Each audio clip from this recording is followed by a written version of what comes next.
Hello, I'm Jim Murphy. I want to talk to you a little bit about the Kill the Flashover project. Very passionate about it because it's a game changer for the fire service. I think one of the biggest mistakes I've made as a training officer is setting people up for failure with NFPA 1403 burns, because we cannot recreate the environment that you see in a real fire. A little bit about myself: a 32-year veteran of the fire service, street firefighter for many years, company officer, and ended my career as a training officer.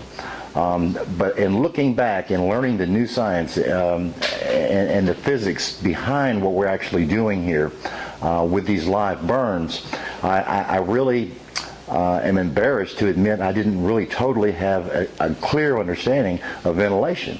Not only did we do the classroom environment and the science behind it, but more importantly, we actually did live burns with actual contents that you're going to see in a structure fire on the streets.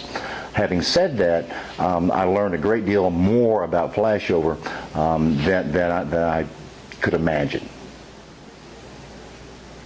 Because the most significant change I see in the fire service over the next century, I believe, is going to be the way we approach fires in general. You know, we always do things the way we used to do them, always approaching the building or the fire from the alpha side of the structure, always ventilating from the roof. And we have to stop and think about and analyze the structure on size up with regard to the smoke, with regard to the read the building, read the smoke, read the fire, measuring the risk, and then looking for and anticipating and getting ahead of the game as it relates to flashover. And this has been very instrumental in changing my entire view of size up tactics and strategy. Another good take home for me with regard to Kill the Flashover is really looking closely at newer construction today and the older construction. More importantly, the contents within the structure, the tremendous amount of heat release rates that we have.